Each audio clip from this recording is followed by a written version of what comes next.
Growing up, I had dreams and aspirations, but always felt like the kid that didn't fit in.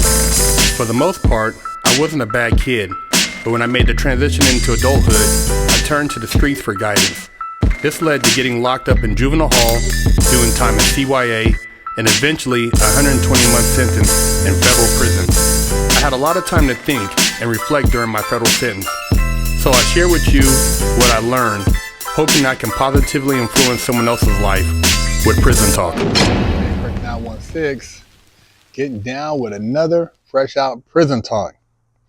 Now this one right here is about Mello Buckzz at a Chicago mass shooting at her album release party, right? They say 4 people were killed, 14 others were injured at her listening party in Chicago. Check it out.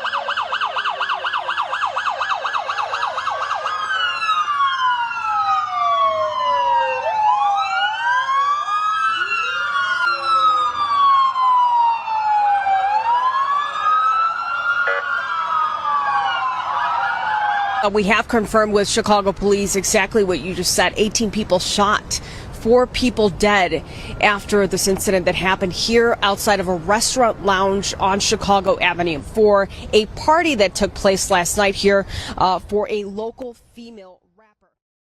They don't even really talk about it nationally no more, because this is like, you know, they look at like, man, these individuals, they do this for sport.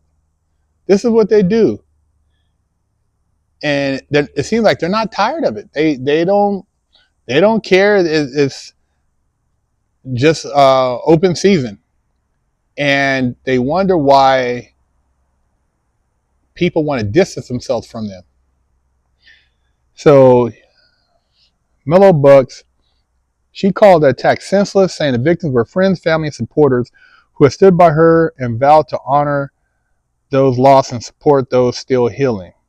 Chicago police are still searching for the suspects after a dark-colored vehicle fired into the crowd. City officials have since closed the venue pending investigation. They just fired in. I mean, what type of people do this stuff, man? I mean, I tell you, man, somebody was saying, oh, man, the culture, right? The culture, it's not everybody. And for people who get down like this, you just got to distance yourself. There's no need to even try to negotiate with an individual who finds this entertaining.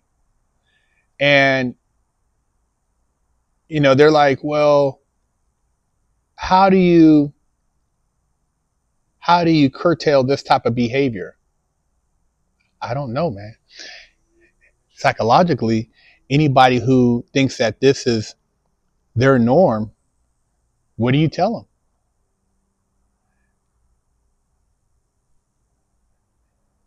Better off just going to listen to some cool jazz or something else, man, and avoid anything where you see a bunch of what looks like wild, you know what, showing up.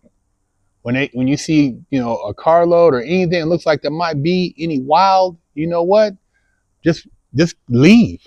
That's what you got to do, man. Because it's like when they get together and they decide to have the mob mentality, you can't negotiate with them. And you don't want to be in a position where you got to try to knock somebody down over something. So it's like meaningless. So just don't even put yourself there, because trying to protect yourself or your loved ones can cause you to have to really harm somebody that you had no intentions of doing so. But this is just what's going on, man, in Chicago. And, you know, the mayor, he's steady worried about the illegal immigrants and ICE and all this stuff. But this type of shit, man, why don't they really address this? Why don't they put a flashlight on this behavior? Because they don't care. These people, man, you know, they look like what, you know, appears to be you because they have the same skin tone, but they don't give a damn. They're not in those areas hanging out. And those individuals, they feel that they're already too far gone anyways, even though they act like they're their constituents. It's all bad, man. And people say, well, you talk about them, this and that. I try to hopefully, man, I think about like when I was going through my phase, what could have maybe have changed my perception. And I never had a phase where I was just going around with the urge to shoot in the crowds. We were just fighting and doing stupid shit, man.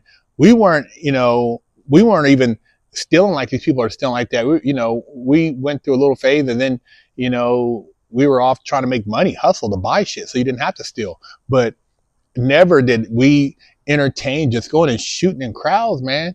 It's like, where does that make you a tough person? Where does that make you a tough guy or an OG or a gangster? Firing in the crowd, shooting at innocent people, most of them civilians that's just out maybe having a good time, and it's in wrong place at wrong time. Straight ignorant behavior, man. And it's like you got to at some point let the wolves consume the wolves. And that's why you need gangster representation in certain areas, because that's the only thing that's respected is gangster behavior. See, now when the police get gangster and people start handling this in different ways, they get all, oh man, it's racist, they're doing this, they're doing that. And the thing is, well, is it racist when you're riding on another black person? Is it racist when you're just blasting into a crowd, killing innocent people? Is that racist?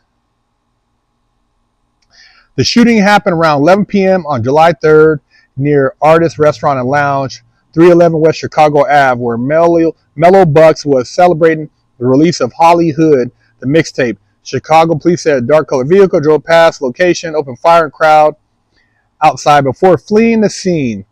These weren't strangers. These were people I love. These are friends and family. Man, 2 men, 23 and 25, and 2 women, 26 and 27, were killed in an attack. 13 of the 18 victims were shot were women, many who remain hospitalized. See what I'm saying? These dudes is like cold cowards, man. Cold cowards. This man, just senseless. And none of the other hip hop industry calls it out. No, there's no cry from the rappers, but if let somebody get beat up by the police, and there are instances where police maybe get the wrong person, but nobody says nothing about this. 18 people, that's a mass shooting. They talk about the school shootings, people like talk about them hurt. No, I'm talking about you. I'm talking about the black folks. Not all the black folks though. Black folks, excuse me. I'm not talking about black folks. I'm talking about the ends. I'm talking about the ends. I'm not even talking about black folks. And there were black folks there trying to have a good time, it sounds like, but the ends came through. The ends just came through and it's ruined it for everybody. And then when they get caught and they get 50 years, 100 years, oh man, why'd I get so much time? Bro, what do you think's gonna happen? You killed 4 people, shot 14 people, 18 people shot. What do you think that is? That's like a small, that's like a small hit in Afghanistan. What do you think's gonna happen? You're lucky you don't get capital punishment. You guys don't get it, man, but sooner or later you'll learn. When they start putting the gangster down and you're talking about, oh man, these people coming through here and military and they jumping off of buildings, man, and they doing this and doing that. Well, you brought it on yourselves, man. Don't get mad when the iron fist swings the other way. Right now, you think you got the upper hand, you're getting away. I'm telling you, they got technology, they got stuff, man. They will track you down. Somehow, somebody's going to slip up. One person tells, they're going to get a deal. Everybody else is going to get told on. Then you're going to be up in there in prison, and then you're going to be trying to look flossy in jail for the rest of your life. Good luck, man. Big Kirk 916, Fresh Out Prison Talk. Subscribe, share.